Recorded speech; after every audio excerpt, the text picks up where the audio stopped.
Holly Cotton here, and you guys know I love anything that has to do with community. So, whenever I was at, I forgot what event it was, but it was a community event, and I had one of I guess, the members of this organization reach out to me about talking about their mission, how they're doing things in the community, how they're being the change.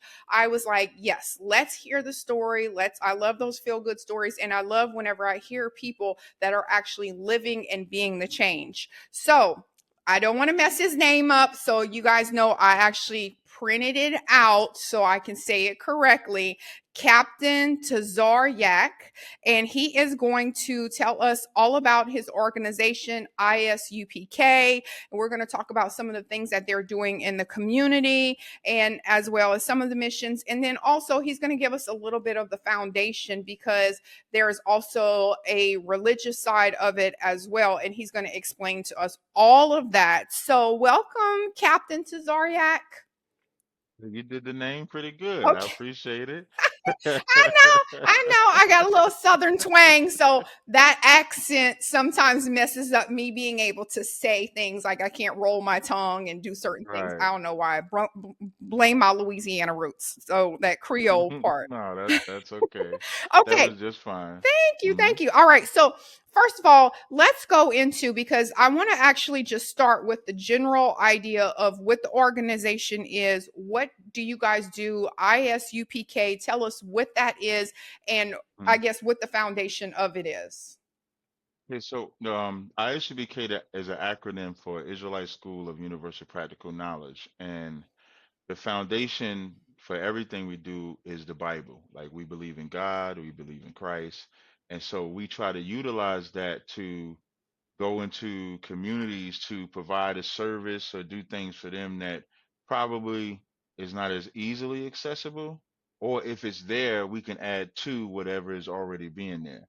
Because there's a lot of things that people do for communities. So we're one of the ones that like to join in and assist people and help within the community, whether it be childcare, whether it be educational, rehabilitation, food, clothing, sometimes we even go to prisons and stuff like that. So there's a lot of different things that we try to address in Black and Hispanic communities, or any community for that matter. So when we do them, anybody can come to us, and if we have something that can provide a service for them, we provide that service for them.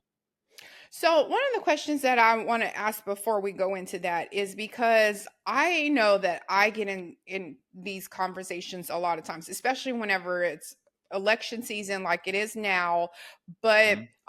I do have conversations with people that sometimes get heated when we start talking about resources for minorities and everyone kind of gets, I don't know, I don't want to say standoffish, but sometimes it is standoffish, might be the right Mhm. word. But a lot of people, they are almost insulted whenever you're talking about resources that are focusing on minorities. And I know, like you said, you guys are out there, you're talking specifically African Americans, Hispanics, brown people, right?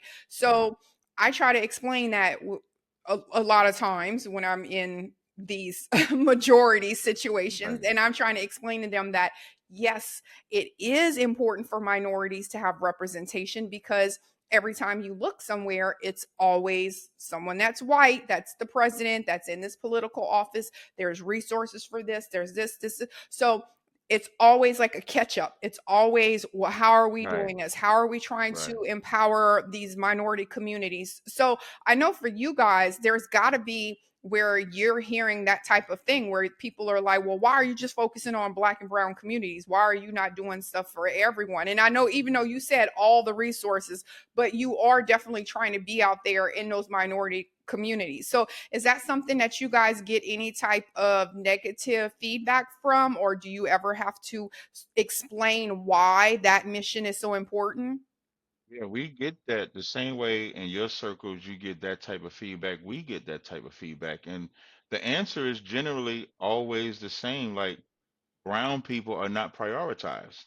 Like, we always get the tail end, or we always get the crumbs. And then it can almost, it can go down on your ability to achieve. What I mean by that is, if Brown people or black and brown people in general always see everybody else get resources and then we get the tail end.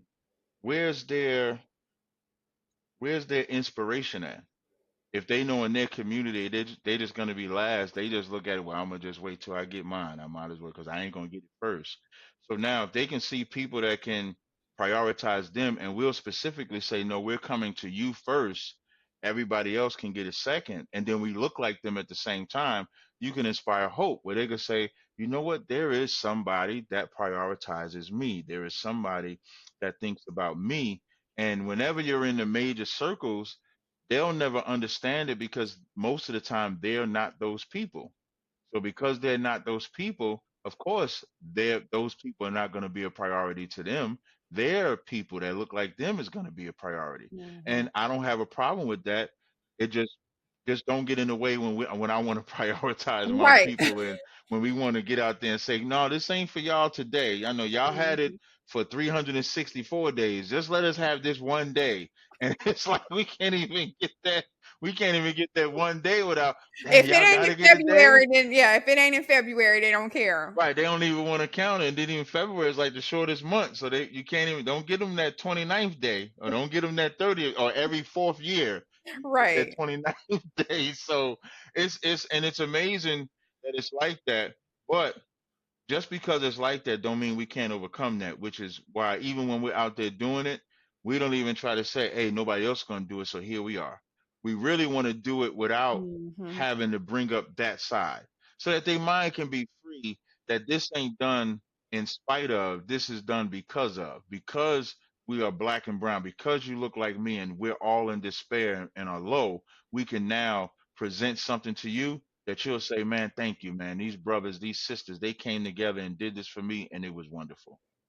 I love that. I love that. Hey, I just wanted to ask that because I know it's like the more you push for minority programs, it's like the more negative feedback you get of, well, why are you doing that? Why are you trying to focus on these communities? So I was just getting someone's opinion about it. No, that's fine. Okay.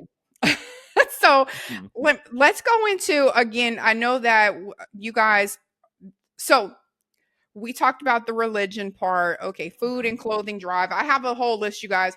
His assistant sent me like 82 topics, so I'm trying to find which Like one where I'm you can gonna. fit it in at, right? Like, I okay, we know. gotta I'm talk like, about this. wait a We minute. gonna Let do me look at this. my Where we gonna to fit it? Right. my to-do list. Okay. All right. So Tazaryach, right? Tazaryach. Okay. All Look right. at Okay. you, Rocket. That's three times. I was counting. Look at you. Okay. That's the last time I'm saying it today, though. So whenever you're talking about minority resources, and like you said, you were indicating that there are things where you're saying, hey, these are some of the things that we're doing. These are the way that we want you guys to emulate this, or these are the things that we're trying to do to make a change. And I know one thing I always say when I go and I speak to panels and do stuff is that sometimes you don't know a thing is a thing until you see someone doing it. And so people will say, well, why are you posting that? Or why can't you just help homeless people without saying something? Or can't you just be a good person without showing a video for it? Or, why does it have to be broadcasted? And I try to explain to people that people don't know something is a thing unless they're seeing it. So you may not know that you need to go hand out food to homeless people or people that need it, or you may not know that you need to go into these populations. So what are some of the things that you guys are trying to show everyone in the community, and then of course around the world, period, because Mhm. that's what we have a global fan base on Right. Holly Cotton Conversations. So for around the world, we want to show people these are some of the things that we're doing in communities that we want you to try and adopt and do that in your community as well. So what are some of those community things that you're doing? So, Christ said to let your light shine. And we live in a great social media world where a lot of the promotion is done socially. It's not necessarily done by word of mouth anymore. Word of mouth is like slow. Whereas if the minute you do something and you post it, you can reach thousands of people as opposed to word of mouth, you're only going to reach maybe 10. And so now let's say if you're in Houston or if you're in New York and you make that post, all of the people in New York City can see exactly what you're doing. And it's not something that you're doing for yourself. You're doing it for the people you're working for, because you're what they would call a community activist. So as a community activist, the community has to know what you're doing. So that's why you would promote it that way. So some of the things that we do, what we do weekly is a food and clothing drive. Like I know my brothers that are down there in Texas that you met, they work with Walmart. So they actually can go to Walmart. Walmart gives them food, clothing, toiletries, water, whatever it may be, and then they can take that back to a community that may not be able to afford it and then give it to them.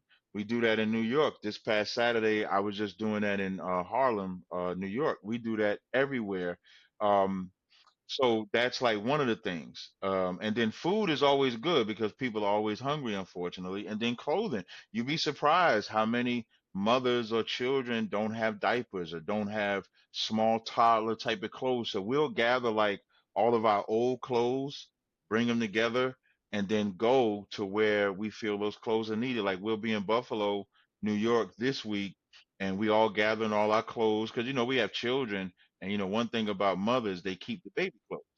So we'll say mothers, there's another mother that needs your baby clothes, and so we're able to do that. So those are the things that we do because that's almost like an immediate need because Hmm. everybody, you have financial burdens, especially ever since COVID. A lot of people lost their jobs, so we need to be able to provide those services. So those are some services. We go into the prisons to rehabilitate them because if you take if someone commits a crime, I don't condone a crime, of course, but if you don't offer them any type of alternative, 9 times out of 10 they're going to come out and commit the same crime. Number one, they got to strike, especially if it's a felony. It's going to be hard for them to get work. So we have to change their thought process. We have to change the way that they think. So when they come back into society, they have a thing called institutionalized, where you can become institutionalized, where you used to this box, you're used to this way of life, you're used to this, and then when you come out and you can move around and you're not prepared for it, you can go back into the same cycle. So we really try to work on rehabilitating black relations with black relations, brown relations with brown relations. So that way, when they come out, we can communicate and care about our community. I hope I answered your question. I Yes, no, I love that because whenever you were talking, I just had the scene from oh my god, Red and Andy, and he goes restroom break, boss, restroom break, boss. Right. Mm-hmm. What is that? I can't. I got a brain fart. The movie. I can't even think of the You're movie. not You talking know what about I'm talking? life, right? No, no, no, no, no. It's the movie. So it's the white guy. It's with Morgan Freeman. Shawshank Redemption. Thank you. I was like, Yes. I knew it had an R in Mm-hmm. it. Yeah. Yeah. And then When he came and was working in the supermarket. yeah, and Yeah. he's like restroom break boss because he was so Mm-hmm. institutionalized, he didn't know how to function outside of that. So Right. yeah, and then you have people I have people on my show all the time that were falsely incarcerated. I Right. just had a guy, he was on death row for 30 years. He Right. wasn't even in the same city, and then he got out and they gave him like $500 or something like that. And he's like, Oh, it's you took crazy. 30 years of my life away. I'd never even used a cell phone before. And now you give me like this amount of money. And you're like, okay, sorry, go live your life It now. don't And make up for them 30 years. We have a mhm, program for expungement, exoneration and expungement. I'm glad you mentioned that because we do that too. Because like you said, a lot of us, like people won't recognize that black people are the number one falsely arrested and convicted people in America. That's even per capita because we are. And then so now you take that person, he comes out, he can't get a job because he was falsely convicted. So we created a program also that helps people get their record expunged or clean, and in some cases get you exonerated as well. So we do that also. that's awesome. I love that. That's huge. Yeah, I didn't even know until I started working in like all of these political Hmm. parts that I'm in now, and I'm thinking, wow, I'm in with all of these like the parole exonerated, all Hmm. of that, and I'm thinking, wow, I didn't even know this was a thing. I'm so entitled in life where I didn't even have access to that or know that Right. that was even going on. So and I have a son, so I'm always like, let me tell you something, when you ain't with Holly Cotton, they don't look at you as Holly Cotton's son, Right. okay? Like Right. you think you light skin can only get you so far because they don't see you as that. You gonna be behind Right. under Because the you jail. got to move right, and you got to move careful Otherwise, like you Mhm. said, you'll be caught up. And that's what they be waiting to do to us if we're not sharp. If we're not, like Christ said, you got to be Mhm. wise as a serpent, harmless as a dove. So you got to be sharp with what you're doing. Hmm. I yes, I agree. I agree. So I actually that kind of segues into the next question that I was thinking because when I introduced you and when I started talking about all the things that you were doing in the community, I know that you generally spoke about you guys being a religious organization and teaching from the Bible, and obviously your name is a very Right, religious name when right, you start talking about Israelites. right. So I'm Southern Baptist. I know I grew up with the revivals every I grew up weekend, so I Christian. Yeah, I grew up Christian. yes, Hmm. yes. So so what I wanted to ask you about is because whenever you start looking at religion or religious, I guess I don't even want to say sex, but it is kind of like Right. I religious sect. understand. And yeah, so when you're talking about people and they have religion, that's not just general Christianity. It's very hard for people to understand the aspects of a religion, and they refer to it as a cult, or they think that anything not speaking of Jesus is the Messiah and Revelations and Genesis and anything that comes between it, then it's not really Right. Jesus per se, Right. right? So people get confused. And what I wanted to ask you, because you guys all have very different names Mhm. of obviously because I was struggling to pronounce yours. But how does it happen? How is the organization set up whenever you're talking about that aspect of it? So are people reaching out and saying, "Hey, I want to be part of the church," Mhm. and then is there an initiation process with that? And then how are you guys, or is the name being changed, sort of like emulating when we're talking about people that are Muslim? Give us some more information about the actual religion part of it. Okay, that's actually an excellent question. And then for all the Holly Cotton's listeners, we definitely believe in Jesus Christ. He is our Messiah. He is our King. Like he said, blessed are the poor, for theirs is the kingdom of heaven. We care about the poor because Christ cared about the poor. Um, so from an organizational perspective, we do have like, I don't want to call it initiation, but we call it a school, not a church. But church would just be the people. So they would be the same thing to us. So like the church is the people. Like Christ said, when two are gathered in my name, there my presence is felt. So we just say the school. That's why our acronym is Israelite School of Universal Practical Knowledge. So if when you say that when we out there uh giving out food and stuff like that, we'll have a flyer. So we'll have like a flyer. Back in the days, we used to have the big piece of paper, but now we just have like a little business card. And what that business card does, it'll have the information, it'll have the dynamic of people that we're focused on, which are blacks and Hispanics. It'll have the address or phone number that you can call, and then we'll say, come to class. So let's say if someone comes to class, so if I go to class, my born name is Tyree Gas. That's what I was born as, right? So if I come to class, that's how I come to class, as Tyree Gas.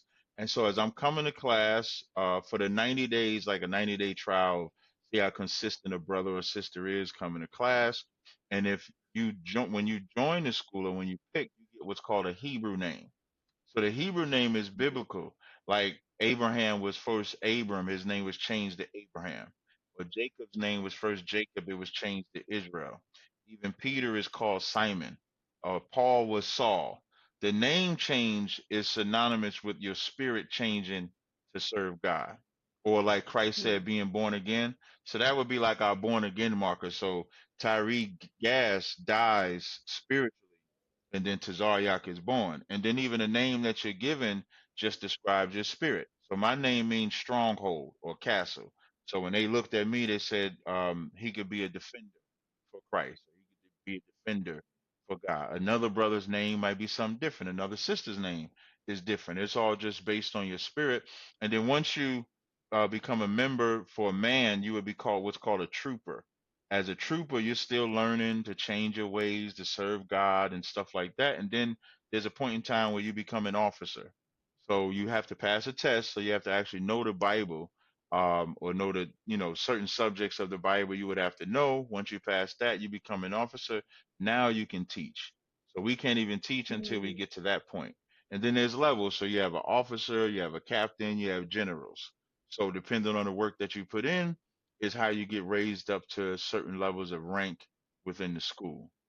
So that's how we mm. function. Yeah, because I was gonna ask you, how did you become captain? What did you do? So me personally, so I do a lot of debating. Give us the information. We want to know how, because we want to be the general. What we got to do to be the general?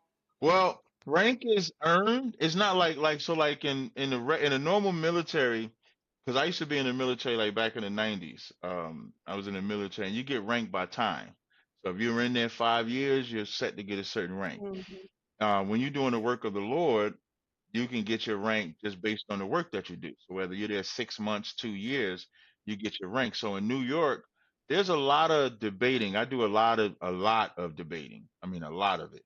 And I debated. I began doing work in Philadelphia, then doing work in New York, and then as I started doing debates and more of them, that's how I started earning the rank because I was doing a lot of work. So I built a lot of schools. I used to come down to Texas. Well, I still come down to Texas and Houston a lot. I started teaching class in Houston. I started doing work with brothers out in California, and then as I started doing that, I got raised up to the highest level of captain that I could have. Like the next rank for me would be general at that point. Yeah, so I've been doing work. Yeah, and Captain, he graced us out of his busy I schedule did. with a interview. Oh, Thank you're you. I feel welcome. so. You're welcome. Okay, so I know that you guys also have some missions that you are working on as well, and I know that you had something that was going on with Haiti, then there's some stuff going on in Mhm. Texas. So give us some more insight into what the actual one, tell us what you guys define as a mission, and then what are some of those things that you guys are working Okay, so on. we look at pretty much every event that we do, we look at as a mission. Now, some are small missions, some are big missions. So like the food drives would technically in our realm of conversation would kind of be small because we're kind of used to doing it. So we have the format, we lay it out. And then there's things that pop up that are like missions because it's like we have to get this done. So the Mhm. part that you mentioned about with the Haitians was a couple years ago, the Haitians came to America to escape the oppression that they was going over in Haiti. And when they came over, of course, America wasn't letting them in because they're not their type of refugee. So they wasn't letting them in, and they was like under this bridge in Mexico. And so Captain Yatazak, who was in Houston, created a mission. And so the mission was, how can we get to Acuna? So Acuna is where they had the Haitians at. And so initially, so they gather all this food. I mean, I think we spent maybe $10,000 to do this. And so they had to get the food and the water and stuff like that. And so they tried going the border route. So they go to the Mexican border. When they get to the Mexican border, border patrols tell them, well, just give us the food and then we'll get it to them. That was an inadequate answer because they're saying like they need this stuff now because nobody was doing anything for them. Nobody was bringing them Mhm. food. Nobody was bringing them clothing. So one of the brothers in our school knew the route that the drug cartel would take to smuggle drugs into Mexico, I mean, into America from Mexico. This one it worked out for good. So he goes. We don't go ask how he Yeah. knew that. We're not going to ask how I he don't knew. ask. I said I don't even want to know. I don't want to know whatsoever. So so he takes the route, and when they drive the route, so now they get into Mexico with all the food and truck and stuff, but they can't find where this place is at because it's one thing to get in there, but none of them are from Mexico. It's like if I drive to Indiana, I don't know nothing about Indiana, so where do I know to go? So they ended up asking other Mexicans, like, hey, do you guys know where the Haitians, the Haitians that are under the bridge? He said, oh, you talk about the guy under the bridge. And so they go, so It was the yeah, accent. I'm yeah. So sorry. I It was was the trying to do accent. It my was best. very I accurate. was It was trying to very trying to do my accurate. best. So they go, and then when they get under the bridge, they the hate, all the Haitians and stuff like that are there. And then the next problem they had is none of them spoke Creole. None of them spoke the language that the Haitians spoke. Mhm. So it's like, what do we do? So there's a brother in New York City where I'm in. I live in Jersey, but I run New York. And so the brother in New York that's Haitian, his name is Yatazar. What they ended up doing, which I thought was absolutely amazing, they called him on the phone and then attached the phone to a mic and a speaker and put the phone in the Mm. speaker. And so he starts speaking in their language, we're from this is our organization. We're here to feed and clothe y'all. We need y'all to get in line so that y'all can receive these goods. And he's doing all the talking in their language, and they got in line. Nobody was out of order. They was extremely orderly, and we was able to feed and clothe all of them in a line. I think the news came down, and talked and was asking, like why were we doing that? And that's the minority question. Like nobody else is caring about the minority, so we'll care for ourselves. We didn't ask for a handout from anybody. We didn't ask for monies from anybody. That was an event that we did where we got that and did that ourselves. And I thought it was utterly amazing to go into a foreign land that you've never been to talk to people that don't know the language, and then figure out a way to work the communication barrier. Because without the brother that could speak the language, they would have done it, but it would have been a lot of confusion because you got to work out what word means what. How do you say hello? How do you say get in line? How do you say diaper? How do you say water? So I thought that was like an absolutely amazing event. And so not only the Acuna one, but they also did it again in El Paso. So they do these missions down there in Texas where they're always finding some location, some place to go to where people are in need, and then providing that need. And that echoed throughout California, throughout New York. And so we present all of these type of missions, even in Buffalo, that I was saying, we'll be doing the same thing up there. So Thursday night, I'll be leaving to go Friday to go to Buffalo to provide food, clothing, and diapers and clothes to the people of Buffalo, because if we don't do it, nobody else would do it. So those are like the missions and the difference in missions. It's almost like that the missions down there were big, and so that's the only Mhm. thing that separates it, is like the level of work that we have to do, but they're all missions. So my question that I was thinking of is when you guys are doing these missions, how do you educate people on we're doing this without asking you to convert to our religion, or we're doing this because this is who we are and this is what we're trying to spread for us as our religious beliefs and all of the values that we have. So how do you educate people? Because I know some people might feel a little leery because they see you guys come in, and I can tell you because I saw your posse at an Said event posse, boy. here, and and they have on their whole, Guard, the whole setup, the paraphernalia. headpieces, the armbands, and all that. Yep. So, one, it can be a little intimidating for someone if they are not prepared for that. And two, someone may feel, I guess, intimidated to receive what you guys are giving out, or maybe they don't want to come and get food or clothes because they think that they're going to have to convert to your school or the religion. So, how are you guys educating people like, hey, we are here as this group, we're helping you guys, we don't want anything back from you guys. If you want to learn more, you can, but we're just here to be the change that the world needs. How are you guys navigating that and educating people on that? In one word, I would say with kindness, because like we do look intimidating. Some people have called us like they'll think, "Hey, you guys in a biker gang or something like that." We'll get that. We'll get a lot. And what I always It could notice, be right? And though. what I always notice everywhere I go, all it takes is them hearing us speak, because we'll say, hey, how you Mhm. doing? You know, I'm such and such. We're here for this. Or if we open a door, or if a sister walks by, we say, hey, sis, how you doing? Or if a elder sister, we say, hey, how you doing? Like the kindness is what settles them at first. Because when you're looking at the outside appearance, you're like, they got this on. These cats is crazy right here. They got to be crazy. They came outside dressed like this. But then when you're kind, the kindness throws them off because they're looking at us to Mhm. be like these mean, mugging, evil cats. And then we're like, hello, hey, can I give you some food? You want some food? You hungry? You want this? So Mhm. all that we like, so we don't have to say, we don't necessarily say you don't have to join. We don't say you do have to join. We just let the work speak for itself. And usually that kindness generates the question, what are you guys? Like what are you guys doing? Like what are you about?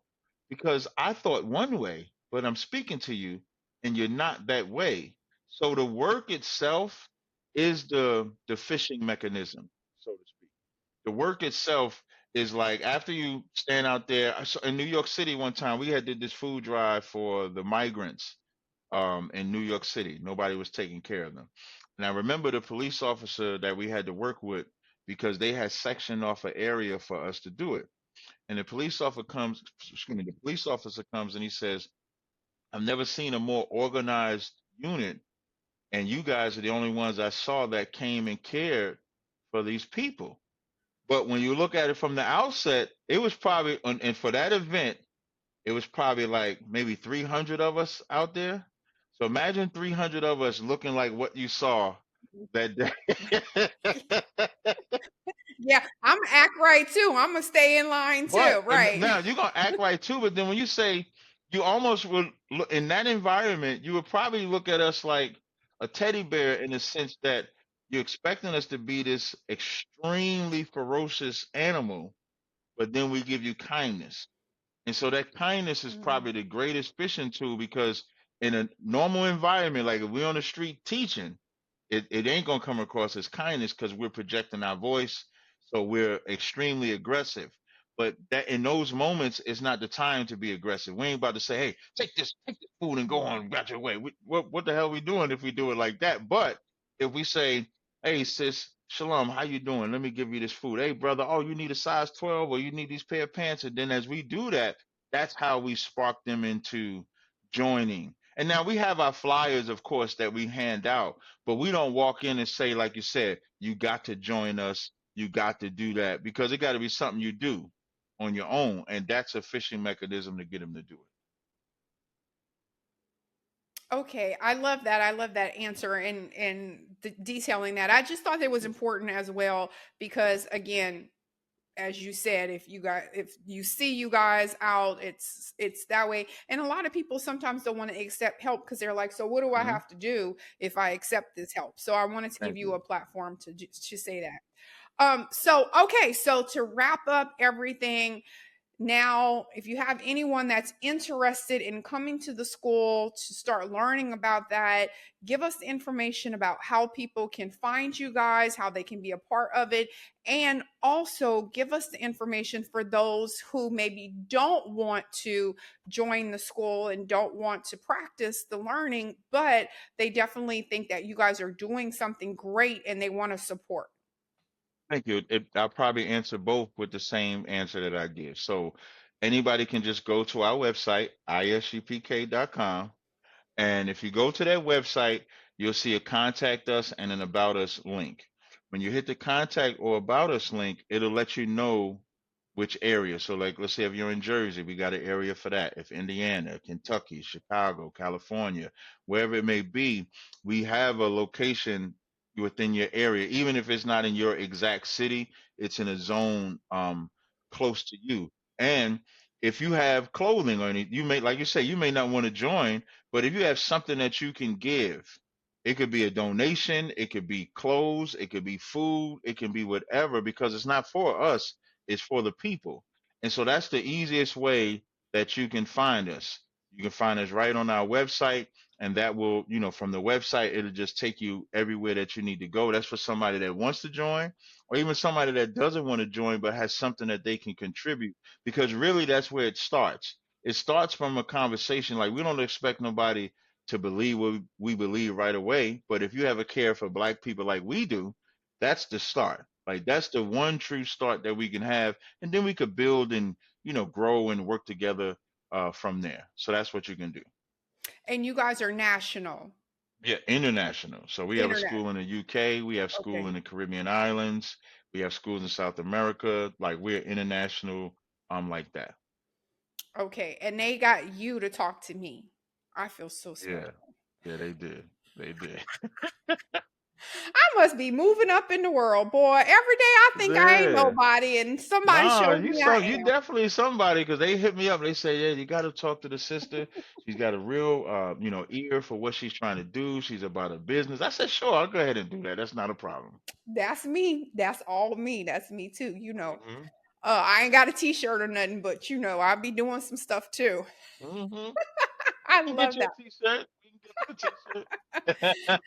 Oh, I love that. I love that. Yeah, and I told them to let me know if there's something going on in Houston as well, because I can, if there's a flyer or whatever. I mean, I can share it on my social media or whatever I can do to help, because I believe in I just know in us. September, no, no, I'm Hmm. sorry. In October, I know we're having a cookout. Like we do like an annual cookout because that's a way we help the community too, where we feed them for the day. So I know we're doing that in October in Houston because I'll be there. So Okay, that's what for we're gonna sure. do. What? Mhm. Hello, we cousins now, so Yeah, that's why like I'm saying. Listen, that's why I'm telling you. Like you said, you in Houston, we're having an event in I Houston. expect VIP treatment now. I know You the got it. captain. Like I know the captain. Hello, don't be trying to put me in the back of the line. I want my plate first, okay? Not a problem. That should not be a problem at all. Oh my God. I love it. I love it.